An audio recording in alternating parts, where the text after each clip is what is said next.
Chai with Chitra. இன்னைக்கு உங்களுடைய மிக நெருங்கிய நண்பராக இருக்கவர் சரத்குமார். ஆமாம் சார். அரவிந்தனில் தான் தொடங்குச்சு. அரவிந்தனுக்கு அப்புறம் சமஸ்தான் காஜா சார் ராஜா மாதிரி. காஜா சார் படத்தில் ஒர்க் பண்ணார். அதுலேருந்து ரொம்ப ஃப்ரெண்ட்லியாக தான் நம்மளோட இருப்பார். நான் நக்மாவோட நல்ல ஃப்ரெண்டாக இருந்தேன். அப்படியா? ஆமாம், வெரி குட் ஃப்ரெண்டாக இருந்தேன் நக்மாவோட. நக்மாவுக்கு வந்து நான் தான் சுந்தர்சி படம் ஃபிக்ஸ் பண்ணி கொடுத்தேன். நம்ம விஷ்ணுராம் படம். அப்போ ரொம்ப நல்ல ஃப்ரெண்ட்லியாக இருக்கும். அவங்களுக்கு சாருக்கும் அவங்களுக்கும் நிறைய மனசு வருத்தங்கள் போதுங்கள். பட் அது கொஞ்சம் நம்மக்கிட்ட பகிர்ந்துக்கிட்டது உண்டு. நான் சொன்னேன், இதில் நான் ஒன்றும் பண்ண முடியாது. கொஞ்சம் நான் சரசார் வீட்டுக்கு ரொம்ப ரெகுலராக இருந்தேன். இப்போ இல்லை, இப்போ ஒரு ஆஃப்டர் ராதிகா வந்து ரொம்ப அப்போவே ரொம்ப ரெகுலராக இருந்தேன். அரவிந்தன் டைம்லேயே போகிறது வர்றது. நல்ல கடுமையான உழைப்பாளி. பட்டு எங்கேயோ மிஸ் ஆகிட்டே இருக்கு அவருக்கு. எப்படி தரல. பட் இன்றைக்கி ஒரு வேறு மாதிரி இருக்கார். டே நைட் பார்க்காம வேலை செய்கிறதுல எனக்கு தெரிஞ்சு சரசார். ஆமாம், ஹார்ட் ஒர்க்கர். ஒரு விஷயம் போய் சொன்னால் நமக்கு நேரம் அட்டன் பண்ணுற ஒரே ஆளவர் தான் சார். நான் பார்த்த சினிமாவில் பாஸ் இப்படி இருக்குது அப்படின்னு சொன்ன உடனே ஃபோன் எடுத்து டக்குன்னு போட்டு சார்ட் அவுட் பண்ணி உடனே நான் சிவா எல்லோரும் கோயம்புத்தூர்லேருந்து வந்துட்டு இருந்தோம். திருப்பூரில் ஒரு பாய்ஸ் ஏறினாங்க. ஏறி அவங்க லைட்டை போட்டு ஏதோ கச்சாமச்சான்னு கற்றுனா சிவா வந்து ஏதோ சத்தம் போட சண்டையாச்சு. சண்டை ஆகி இவங்க நம்மளை அடிக்க, அவங்க நம்மளை அடிக்க, பெரிய பிரச்சனை ஆகி போலீஸ் உள்ளே ஏறிட்டான். ஏறி எல்லாரும் இறங்குன்றான் ஈரோட்டில். அவங்கள சொல்லலை, நம்மளை சொல்கிறான். மணி 12. அப்புறம் சாருக்கு அடித்தேன். சார் இப்படி ஃபோன் கொடுங்க அவருக்கு அப்படின்னாரு. ஃபோன் கொடுத்தோம். இந்த மாதிரி என்னார் பேசுகிறேன், என்ன பிரச்சனை அப்படின்னாரு.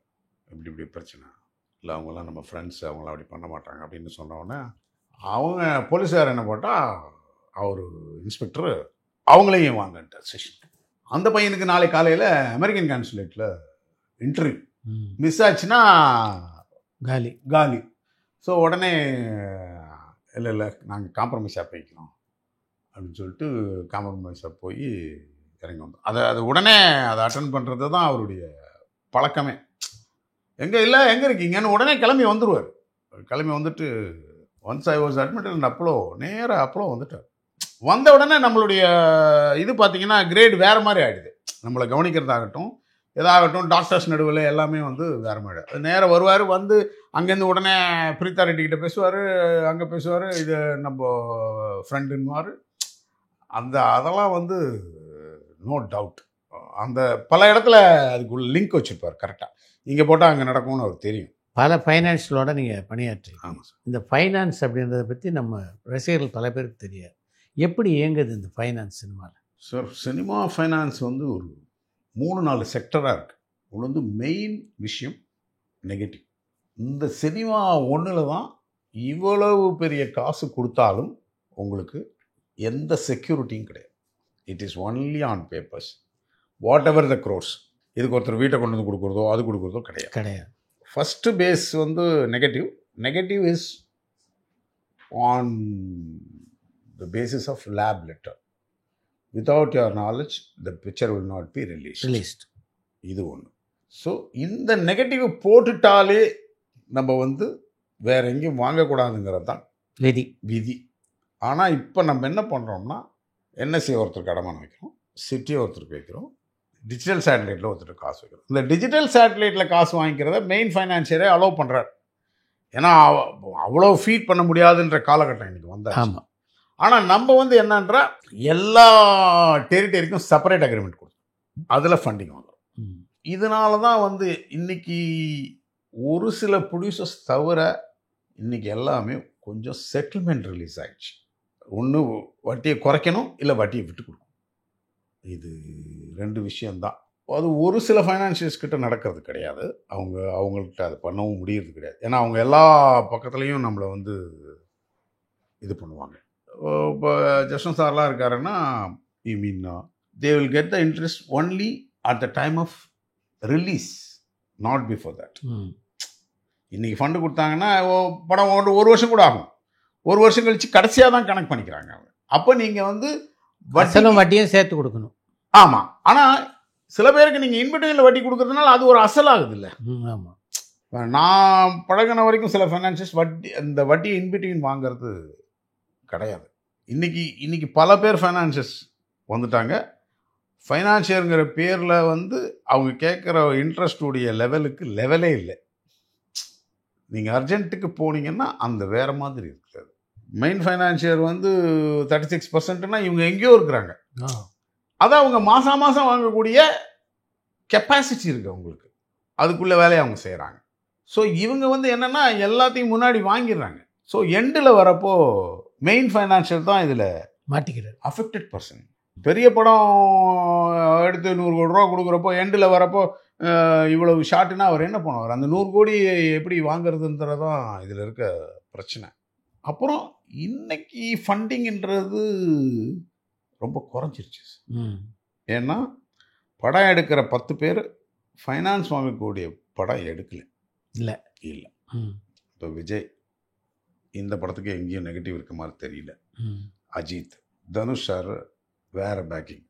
இந்த மாதிரி மெயின் ஃபிலிம்ஸ் பூராமே ஃபண்டிங் இல்லாமல் நடக்குது. சின்ன ப்ரொடியூசர்ஸ் யாரும் படம் எடுக்கலை. அதுக்கு ஃபண்டு தர தயாராக இல்லை. இவங்க சின்ன படம் யாரை வச்சு எடுத்தாலும் இன்றைக்கி நீங்கள் ஃபண்டே கிடைக்க மாட்டேங்குது. நீங்கள் ஏதோ ஓடிடி அது இதுன்னு நம்பினீங்கன்னா ஓடிடி வாங்கலைன்னா ஃபைனான்சியர் ஃபண்ட் பண்ண மாட்டேங்கிறார். ஓடிடியோட அக்ரிமெண்ட் சிச்சுவேஷன் பேடாக இருக்குது. அக்ரிமெண்ட் தான் பண்ணுறாங்க. அக்ரிமெண்ட் தான், no doubt they are doing it. So முக்கியமான சத்யஜோதி அந்த மாதிரி பிலீவ் பண்ணி இருக்கிற கம்பெனி தான், ஒரு ஸ்ட்ராங் கம்பெனிஸோட தான் ஃபண்டிங் போக முடியும். மற்ற கம்பெனியோடலாம் இன்றைக்கி ஃபண்டிங்கே பண்ண முடியாது. எல்லாமே எனக்கு தெரிஞ்சு கொஞ்சம் நாணயம் குறைஞ்சிருச்சு. இன்றைக்கி வாங்குற அன்னைக்கு அவருக்கு என்ன உண்டோ அதை பார்த்துக்கிட்டு தான் படத்தில் போடுறாங்களே ஒழிய, நான் படம் எடுக்கிற காலத்தில் 100 ரூபா இருந்தால் அது ஆஃபீஸா வீடா அப்படி தான் நான் டிசைட் பண்ணுவேன். ஆஃபீஸில் எல்லாருக்கும் சாப்பாடு கொடுக்கணும், ஆஃபீஸ் தான் இவங்க வீடு தான், ஆஃபீஸில் இருக்க சாப்பாடு இல்லாமல் தான் இருக்கணும். இன்றைக்கி காலகட்டம். அன்றைக்கி படத்துக்கு போகணும், இப்போ சிம்பிளாக பண்ணணும் அப்படி தான் தோணுச்சு. பட் இன்றைக்கி அதனால் பர்சனலாகவே அப்படியே நீங்கள் ஓடிடி அக்ரிமெண்ட் மேலே ஃபண்ட் பண்ணிங்கன்னா கூட sir, settlement is when is not going to give before release. Correct. அந்த பக்கம் 3 மாதமா 6 மாதமா ஆகுது. இந்த 6 மாதத்துக்கு இந்த வட்டி கொடுக்குறப்போ ஓடிடியில் வர காசு பூராமே சரியாயிடுது. ஆர்டிஸ்டோட ரெமுனரேஷன்ஸ் ஹையர் சைடு எல்லாமே போயாச்சு. 2-3 ஆர்டிஸ்ட்டை தவிர லாபம் வருமா வராதா, இதுக்கு எடுக்கணுமா வேண்டாமா, சின்ன படங்கள் சக்ஸஸ் பண்ணுச்சுன்னா அதுதான் ரியல் சக்ஸஸ். இன்றைக்கி டூரிஸ்ட் ஃபேமிலி ஆகிருக்க சக்ஸஸ் தான் சக்ஸஸ். ஏன்னா அவருடைய ஏர்னிங் மார்ஜினே வேறு மாதிரி இருக்கும். ஆமாம். அதே மாதிரி ஏஜஸில் 2 படம் எடுத்தாங்க. இன்ஃபேக்ட் விஜயம் எடுத்தாங்க, இவரையும் வச்சு எடுத்தாங்க. அந்த படத்தோட மார்ஜின் தான் வேறு மாதிரி மார்ஜின். இது வரல, இது ப்ராஃபிட் தான் அவங்களுக்கு. ஈவன் தோ அதோட ரேஷியோ அந்த இன்வெஸ்ட்மெண்ட்டுக்கும் இதுக்கும் எங்கேயோ இருக்குது. பட் ரீசெண்ட் டைமில் எனக்கு தெரிஞ்சு ஒரு 100 days பப்ளிசிட்டி பண்ண படம் பிரதீப் ரங்கநாத் படம். ஆமாம், 100 days பண்ணார். விஜய் கூட அவர் 50 நாளைக்கு மேலே பண்ணல, 100 days பண்ணார் விஜய்க்கு. ஃபைனான்சியர்ஸே நீ குறைஞ்சிருக்காங்களா, இல்லை பண்ணுற படங்கள் குறைஞ்சிருக்கா? ஃபைனான்சியர்ஸ் குறைஞ்சிருக்காங்கன்னா இதுக்கு பண்ணுறவங்க குறைஞ்சிருக்காங்க. தோஸ் ஹூ ஆர் ரெகுலராக இருந்தாங்கல்ல சார், அவங்க குறைஞ்சிட்டாங்க. புதுசாக 10 பேர் இருக்காங்க. அவங்கெல்லாம் வேறு மாதிரி இன்ட்ரெஸ்ட் ரேட்டில் வந்திருக்காங்க. மற்றபடி பண்ணிக்கிட்டு இருந்த ஃபைனான்சியர்ஸ் ஆர் தேர். அவங்க வேறு எதையோ பார்த்துட்டு போயிட்டுருக்காங்க ஒழிய ரெகுலராக படமும் கிடையாது. எல்லாருமே பழைய விஷயங்களை எப்படி கலெக்ட் பண்ணுறது அப்படிங்கிற ரூட்டில் தான் போயிட்டு இருக்காங்க. இப்போ சாருக்கே, இப்போ ஜஸ்வந்த் சாருக்கு எடுத்துக்கிட்டிங்கன்னா இன்றைக்கி ரேட்டில் அவர் எந்த படமும் பண்ணல. 1 or 2 ஃபிலிம்ஸ் தான் பண்ணுறாரு. வேறு எந்த படமும் கிடையாது. குறைஞ்சி அதில் ஓடிடி சில பேர் ஃபண்டிங்ன்றான், அதுன்றான், இதுன்றான். செக்யூரிட்டி வைஸ் நம்ம ரொம்ப லேக் ஆகிட்டோம் சார். அதுதான் முக்கியமான பிரச்சனை. ஓடிடியே என்னென்னா ஒரு பேமெண்ட்டை அவன் ரிசீவ் பண்ணிடுறான், இன்னொரு பேமெண்ட்டை நாம் வாங்குறதுக்குள்ளே நம்மளுடைய கணக்கு வேற எங்கேயும் இருக்குது. ஸோ அது ஆனால் பரவாயில்ல, ஆகலைனாலும் பரவாயில்லங்கிற சூழ்நிலைக்கு சேட்டலைட்டே இப்போ அந்த சன் டிவியில் பார்த்தீங்கன்னா சார் 50% நம்ம ரிசீவ் பண்ணிட்டோம். 50% தான் சன் டிவியில் இருக்கும். அந்த 50% வெளியில் பாரோ பண்ணிட்டோம். ஸோ இந்த படம் சன் டிவி எடுத்துக்கிட்டா என்ன, எடுத்துக்கலன்னா நமக்கு என்ன? நம்மளை பொறுத்த வரைக்கும் நம்ம ப்ரைஸ் வாஸ் கவர்ட். இந்த இந்த ஆட்டிடியூட் இந்த இந்த ஆட்டிடியூடு வந்தாச்சு. அப்புறம் அதே சேட்டலைட்டை இன்னொருத்தருக்கும் அடித்து கொடுத்து ஃபண்ட் வாங்குகிறோம். ஸோ உங்களுக்கு சேட்டலைட்டை பொறுத்த வரைக்கும் அதில் இருக்க என்கம்பரன்ஸ் வந்து ஜாஸ்தியாக இருக்க ஒழிய இவர் வேல்யூவை விட வாங்கியிருக்கிறார். ஒரு 5 crores வேல்யூவுக்கு may borrow nearly about 6 crores including the part payment from Sunday. அந்த நிலைமைக்கு அப்புறம் தான் பொதுவாக சேனல்ஸ் 10% சைனிங்கோட நிறுத்தினாங்க. இது இனிமேல் 10%க்கு உங்கள் மேலே சைனிங் கிடையாது. ஸோ ப்ரொடியூசர்ஸ் லெட்டர் கொடுக்குறதையும் அவங்க நிறுத்திக்கிட்டாங்க. எனக்கு தெரிஞ்சு முன்னாடி சன் டிவி வந்து நான் எங்கிட்ட பாரோ பண்ணணும்னு சொன்னால் அவங்க லெட்டர் கொடுப்பாங்க. இப்போ அது கிடையாது. They stop it. அவங்க 99% they are not buying satellite. படம் வாங்குறதே படம் வாங்குறதே கிடையாது. அவங்க படத்தை அவங்க பண்ணிக்கிறாங்க, அவ்வளோதான். நீங்கள் இன்றைக்கி வந்து ஒரு திரையரங்கு உரிமையாளராகவும் இருக்கீங்க. மற்றவங்க சொல்கிற மாதிரி theatrical business is not bad, குட்டுன்னு தான் அப்படியா என்னுடைய. It is not for stand alone, it's good for multiplex theatres. நல்லா இருக்கு, குட், நல்லா இருக்கு, நல்லா இருக்கு. ஏன்னா இவங்க எக்ஸிபிட்டர்ஸ் கஷ்டப்படுறோம், அது போடுறோம், இது போடுறோன்னு இதை சொல்லிகிட்டே இருப்பாங்க. ஸ்டாண்ட் அலோனுக்கு அந்த கஷ்டம் இருக்குது. ஏன்னா ஸ்டாண்ட் அலோன் நீங்கள் படம் போடலை சார், நிச்சயமாக டெபாசிட் கொடுத்தாகணும். ஆமாம். The percentage for distributor and exhibitors vary, change ஆகுது. ஸோ அவங்களுக்கு வந்து இது இன்கம் வந்து ரொம்ப மினிமைஸ்ட் ஆகிடுச்சு. எல்லா எக்ஸிபியூட்டரும் இவ்வளோ காலத்துக்கு சம்பாரித்து முடிச்சது தானே அந்த ப்ராஜெக்ட், அந்த இது. ஸோ இன்றைக்கி எது வந்தாலும் லாபம் அப்படிங்கிற ஒரு சூழ்நிலையில் தான் போயிட்டு இருக்கு. ஸோ இன்னைக்கு வந்து multiplex is a good business, no doubt. மல்டிப்ளெக்ஸில் வந்து அட்மிஷன் ஆகட்டும், அதை எதுவுமே நல்லா தான் இருக்குது. கேன்டீன் ஒரு பெரிய ப்ளஸ் இன்னைக்கு. ஆமாம் ஆமாம் sir, canteen is a very big plus. So எல்லாமே நீங்கள் நடத்தணும், முக்கியமான விஷயம். கேன்டீன் வெளியே கொடுக்குற கான்செப்டே போயிடுச்சு. இப்போ தேட்டர்ஸில் வந்து தேர்ட் பார்ட்டி தான் நமக்கு தெரிஞ்சு நடத்திக்கிட்டே இருக்கும். ஆமாம், அதெல்லாம் போய் எல்லா ஓனரும் அவங்க டேக் ஓவர் பண்ணிட்டாங்க. எல்லா ப்ரொப்ரைட்டர்ஸும் அவங்க தான் நடத்துகிறாங்க. அதில் தான் கொஞ்சம் அவங்க மேனேஜ் பண்ணிக்கிறாங்க. அவங்கள செலவு இருக்குது, இப்போ ஸ்டாஃப் செலவு இருக்குது, எலக்ட்ரிசிட்டி இன்றைக்கி ஒரு மாபெரும் பில்லு. ஸ்டாண்ட் அலோன் மல்டிப்ளெக்ஸுக்கு கரண்ட் ஆன் பண்ணிங்கன்னா எல்லா ஏசியும் ஒன்று தான், அதில் எந்த சேஞ்சும் கிடையாது. ஸ்டாண்ட் அலோனுக்கு still there having their own problems. அதேமாதிரி 2 தேட்டர் இருக்கிறதுக்கும் அதுதான். 3 தேட்டருக்கு மேலே இருக்கிறது தான் இந்த ரூல்ஸு எல்லாமே அப்ளிகபிள் இல்லை. டெபாசிட் கிடையாது, பர்சன்டேஜ். மல்டிப்ளெக்ஸ் என்ன அது பிவிஆரோட தான் இருந்தாலும் சரி, யாராக இருந்தாலும் சரி, மல்டிப்ளெக்ஸில் ஒரே பர்சன்டேஜ். மேபி பிவிஆர் 50 இருக்கலாம், மல்டிப்ளெக்ஸ் பர்சனலாக வேற ஒருத்தர் எடுத்தவருக்கு 55 இருக்கலாம், இதுக்கு மேலே வேறு ஆகாது. பட் ஸ்டாண்ட் அலோனுக்கு 75-80 வரைக்கும் போகுது இல்லை பெரிய படம் வரப்போ. அப்போ அவங்க என்ன பண்ணுவாங்க? ஒன்றும் பண்ண முடியாது. பட் இன்னும் அதர் ஆங்கிள் யோசிச்சு பார்த்தீங்கன்னா சார், இந்த 20% மே கலெக்ட் அந்த மாதத்தில் 10 lakhs இருக்கலாம். நீங்கள் இன்னொரு படம் 50% போட்டால் கூட அது அந்த மாதத்தில் 1,00,000 ரூபா கலெக்ட் பண்ணிச்சுன்னா அப்போ 20% கொடுக்குற படம் தான் பெட்டர் பிக்சர். அந்த ஆங்கிளும் யோசிக்க வேண்டியது. பட் ஸ்டாண்ட் அலோனுக்கு இருக்கிற கஷ்டம் இருக்கத்தான் செய்யுது.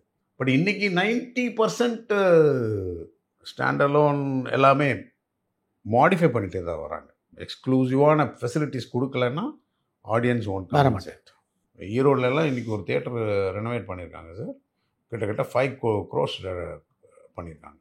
இது மாதிரி இப்போ கிருஷ்ணவேணி எனக்கு தெரிஞ்சு ஸ்பெண்ட் அபவுட் 9 crores. கிட்டத்தட்ட 960 சீட்ஸ் இருந்தது, 670 சீட்ஸாக ஏதோ மாற்றி அவ்வளோ பியூட்டிஃபுல்லாக வச்சுருக்காங்க. ஏன்னா அந்த ஆம்பியன்ஸ் இல்லைனாக்கா படம் வரமாட்டேன், உள்ளே வரமாட்டாங்க ஆடியன்ஸ். நான் எக்ஸ்பீரியன்ஸ் பண்ண வரைக்கும் சார், தியேட்ரிக்கல் என்றைக்குமே தப்பு கிடையாது. ஓடிடி வரட்டும், எது வரட்டும், என்ன வேணால் வரட்டும், தியேட்டர் வந்து படம் பார்க்குறதுங்கிறது அவங்களுக்கு ஒரு ப்ரெஷர். இதை நான் ஏன் சொல்கிறேன்னா சார், ஐ ஸ்டார்டட் நீல்கிரிஸ் இன் மோப்பேர். நான் ஸ்டார்ட் பண்ண இடத்துல 120 அப்பார்ட்மெண்ட்ஸ் சார் யூனிட். என்னோட கால்குலேஷன், இந்த 120 பேர் வாக்கின் இங்கே வந்தாலே வில் பி பெனிஃபிட்டட்.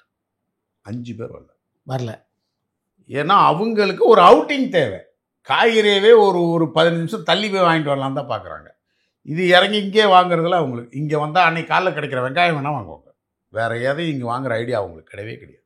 இது எல்லாமே நமக்கு வெளியிலேருந்து வரவங்க தான். இந்த அப்பார்ட்மெண்ட் நான் நடத்துகிற அப்பார்ட்மெண்ட்டால் எனக்கு எந்த பிரயோஜனமும் கிடையாது. I stopped. Now I was having vegetable shop. I was having இது Provision. Super market. I immediately closed that vegetable shop. சம்பந்தமே இல்லை, அதோட ரெவென்யூ எதுவுமே கிடையாது, லாஸ். இது வந்து பிகாஸ் ஆஃப் அந்த சூப்பர் மார்க்கெட்டோட நேம் பிராண்டுக்காக எங்கெங்கேருந்து வாங்கினான். இதுதான் நம்ம 120 பேர் நம்ம கடைக்கு வந்ததே கிடையாது, வெளியில் இருக்கவங்க வந்து வாங்கினா. அதே தான் நீ வீட்டில் படம் பார்க்குறதுக்கு பிடிக்கிறது இல்லை, எல்லோரும் ஒரு அவுட்டிங் வந்து அந்த கல்யாணத்தட்டு மாதிரி தூக்கிட்டு உள்ளே போகலன்னா இவங்களுக்கு படம் பார்த்து மாதிரியே இருக்காது. அதில் நான் எங்கள் வீட்லேயே வந்து ஃபஸ்ட்டு டே போகணும், செகண்ட் டே போகணும், இதுதான் பிரச்சனை. ஒரு ஃபேமிலி படம் பார்க்கணுன்னா இன்றைக்கி வந்து ஸோ எக்ஸ்பென்சிவ் தான், ஒன்றும் சாதாரண விஷயம் கிடையாது. பட் நான் ஏரோவில் உட்காந்துருக்கேன், பீரோவில் எங்கள் வீட்டில் இருக்க சர்வெண்ட் உட்காந்து. நான் இன்றைக்கி இதுக்கு போயிருந்தேன் சார், ஏஜிஸ். நான் இந்த ரோ, அவங்க ஃபேமிலி அந்த ரோ. ஸோ அவங்களும் அதுக்கு ஒரு ஸ்பெண்ட் பண்ண தயாராகிட்டாங்க. ஏன்னா கேன்டீனில் வாங்காமல் இருக்கலாம் முடியாது, தியேட்ரிக்கல் எக்ஸ்பீரியன்ஸ் இது வேணும்னு அவங்க ஃபீல் பண்ணுறாங்க. அதுதான் தேட்டர் ரன் ஆகிறதுக்கு. அதான் தேட்டர் ரன் ஆகிறதுக்கு காரணம். நிச்சயமாக இது எந்த காலத்துலையும் ரன் ஆகும் சார், இதை நிறுத்தவே முடியாது. போக போக டெக்னிக்கல் வேல்யூஸ் வந்து இன்க்ரீஸ் ஆகிட்டே போக முடியாது. இப்போது நமக்கு 200 தான் sir, but Epic is 350 rupees 330. But எபிக்கில் பார்க்கறது தான் ஆடியன்ஸ் விரும்புகிறான். எபிக் அண்டு இன்னொரு டெக்னாலஜி, இது ரெண்டு ஐமேக்ஸ், அதுவும் 500 rupees. பட் அதில் பார்க்கறதுக்கு தான் ஆடியன்ஸ் ரெடியாக இருக்காங்க. பட் ஓவராலாக இந்த பிளாக்ன்ற ஒன்று இல்லை, போயிடுச்சு, எங்கேயுமே கிடையாது, போயிடுச்சு. இதை பல தேட்டருக்காரங்க ஃபஸ்ட்டு டேயில் ஒரு காம்போன்னு சொல்லி அவங்க ஒரு 1000 ரூபாய்க்கு விற்றுக்கிறாங்களே ஒழிய அந்த விஷயமே கிடையாது. இன்னும் போக போக instead of that you should have a good ample car parking. இது வந்து இன்னைக்கு காலகட்டத்தில் வந்து ரொம்ப முக்கியம். 4 ஃப்ரெண்ட்ஸ் வராங்க அப்படின்னா 4 காரில் வராங்க. ஆமாம், எல்லோரும் ஒரு காரில் வர்றது கிடையாது, இதை பார்த்தாச்சு. 4 காரில் வராங்க, நீ அங்கேருந்து வந்துடு, நான் இங்கேருந்து வந்துடு, நான் இங்கே. இந்த பார்க்கிங் இல்லைன்னா தியேட்டர் கேனாட் பி சக்ஸஸ்ஃபுல். இங்கே சத்தியத்தில் வந்து நைட்டு பார்த்தீங்கன்னா ரோடு பூரா நிற்கும். அங்கே கேஜியில் நீங்கள் காரை உள்ளே போய் பார்க் பண்ணிட்டு போகிறதுக்கு 1/2 hour ஆகும். அந்த ரோடு பூரா நின்று இந்த கார் வெளியே போய் அந்த கார் உள்ளே போய், கார் பார்க்கிங் வந்து ரொம்ப மஸ்ட். ஒரு எடிட்டர் ஆகணும் அப்படின்ட்டு சினிமா துறைகள் வந்து பல பரிமாணங்கள் பார்த்துட்டீங்க. எப்படி இருக்குது இந்த பயணம்? எல்லாமே முக்கியமான விஷயம் சர்வைவல் தான் சார். அதில் போனால் எப்படி சர்வை பண்ணுறது அப்படிங்கிற ஒரு பயம். அசிஸ்டன்ட் டைரக்டராக இருந்த வரைக்கும் அதான் பயம். எடிட்டர் ஆனதே நம்ம வந்து ஒன்றும் பிடிச்சலாம் எடிட்டர் ஆயில்ல. எடிட்டர் ஆனதே வந்து ஏதோ ஒரு சீட் கிடச்சிச்சு, சரி இது ஒரு என்ட்ரி டிக்கெட்டு, ஓகே சினிமாவுக்குள்ளே நுழையிறதுக்கு நமக்கு ஒரு என்ட்ரி டிக்கெட் கிடச்சாச்சு. அசிஸ்டன்ட் டைரக்டர் வந்தோம். அசிஸ்டன்ட் டைரக்டர் வந்த உடனேயும் சர்வைவல் சரியாக வராது. மேனேஜராக என்னப்புறம் அதோட கான்டாக்ட் வேறு, அதுதான் உண்மை. அசிஸ்டன்ட் டைரக்டராக இருந்தால் ஒரு வேளை உங்களுக்கு அந்த ஆர்டிஸ்ட்டோட முடிஞ்சிருக்கலாம். மேனேஜரானா ஆல் செக்டார்ஸு ப்ளஸ்ஸு அதில் 2-3 விஷயம் இருக்குது சார். நம்ம வேலை பார்க்குற இடத்த பொறுத்து இருக்குது. உங்களுக்கு எல்லா விதமான ஃப்ரீடம் இருக்கிறப்ப தான் யூ கேன் லேர்ன் சம்திங். மேனேஜராக இருக்கப்போ பழகின எல்லா ஆர்டிஸ்ட்டுமே இன்றைக்கி வரைக்கும் நான் டச்சில் இருக்கேன். அதுக்கப்புறம் நம்முடைய பிரச்சனைகள் நம்ம வேறு ஆனதுனால நம்மகிட்ட பழகிறாங்களான்னு தெரியாது. நிச்சயமாக அன்றைக்கி நம்ம மேனேஜராக இருக்க பழகின சத்யராஜ் சார் ஆகட்டும், பார்த்திபன் சார் ஆகட்டும், எல்லாருமே வந்து இன்றைக்கி வரைக்கும் நம்மளோட அதே ஃப்ரெண்ட்ஷிப்பில் தான் இருக்கிறாங்க. நான் வந்து அப்பப்போ ஏர்ன் பண்ணுறதுக்காக மட்டும்தான் நான் ப்ரொஃபஷனை சேஞ்ச் பண்ணிட்டேன். படம் எடுக்கணுன்றது கூட ஏர்ன் பண்ணிடலான்னு தான் எடுத்தேன். நீங்கள் உடனே அதில் ஒரு பாஷன் அப்படியெல்லாம் நமக்கு இதை எடுத்துடலாம், இதை சம்பாரிச்சிக்கலாம். அது காலகட்டம் ஒவ்வொன்றா நம்மளை தீர்மானித்து கடைசியாக இப்போது இங்கே கொண்டு வந்து நிறுத்திடுச்சு. தியேட்டருங்கிறது வந்து my father was manager in theatre, Krishnaveni, Odeon, அப்போ ஓடியன். ஸோ நம்ம உள்ளே நுழையிறப்போ ஒரு நாள் இப்படி கட்டிட மாட்டோமா அப்படிங்கிறது தான் ஒரு ஆசையாக இருந்தது. அது ரொம்ப நாள் நடக்கவே இல்லை, திடீர்னு ஒரு நாள் நடந்துச்சு. அதுவே ஆட்டோமேட்டிக்காக ஏதோ சேர்ந்து வந்து ஓகே அப்படின்னு ஒருத்தர் வந்தார், அவர் கேட்டார், சரி ஓகே அப்படின்னு கட்டிட்டோம். டு த கோர் வந்து நம்மக்கிட்ட க்ரியேஷன்லாம் கிடையாது. நம்ம வந்து சர்வைவலுக்கு வந்து என்னென்ன பண்ணணுமோ இப்படி இன்னும் வளச்சிக்கலாம், அப்படி வளச்சிக்கலாம், இப்படி போய்க்கலாம். இப்படி தான் நம்ம சினிமாவில் வந்து ஒரு லெவலுக்கு வந்தது.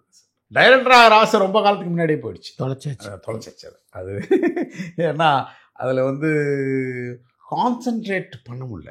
அது ஒரு காலகட்டம் வரைக்கும் ஃபேமிலி கமிட்மெண்ட்டு. ஃபேமிலி கமிட்மெண்ட்டோடு இருக்கல எப்படி க்ரியேஷனுக்கு வர்றது நமக்கு தெரியல. ஃபேமிலி கமிட்மெண்ட்டை லீட் பண்ணோன்னா சம்திங் மந்த்லி பர்மனண்ட் இன்கம் தேவைப்பட்டுச்சு. ஸோ நான் பார்த்த கம்பெனிலாம் வந்து எனக்கு ஒழுங்காக சம்பளம் வர கம்பெனி தான் நான் வேலை பார்த்தேன். அப்படி கொடுக்காத கம்பெனிகள் நான் வேலை பார்க்கல. அதனால் நமக்கு அந்த இடம் மண்டையில் ஆஸ் ஃபினான்ஸ் கன்சல்டண்ட்டாக மாறினப்புறம் நல்லாவே இருந்தேன். அதில் ஒன்றும் டவுட்லாம் கிடையாது. ரொம்ப நல்லாவே இருந்தது. அப்புறம் அப்பப்போ எக்ஸிக்யூஷன் அந்த மேனேஜர் தொழிலை வேறு ஸ்டைலில்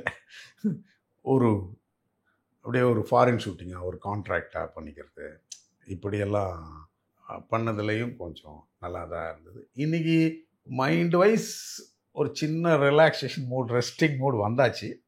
இன்னும் ஒன்று மைண்டில் வச்சுருக்கேன். அதை கம்ப்ளீட் பண்ணிட்டேன்னாக்கா அது இனி ரெஸ்டிங் தான். அந்த ஏஜும் வந்தாச்சு. So I'm waiting for it. Thank you. நன்றி சார். உங்கள் அனுபவத்தெல்லாம் நம்ம ரசிகர்களோட பகிர்ந்து கொண்டது ரொம்ப நன்றி சார். பரபரப்பான சினிமா செய்திகள், நட்சத்திரங்களின் பேட்டிகள், சினிமா வரலாறு ஆகியவற்றை பார்க்கவும் படிக்கவும் உங்களுக்கான இணையதளம் tourantalkies.co.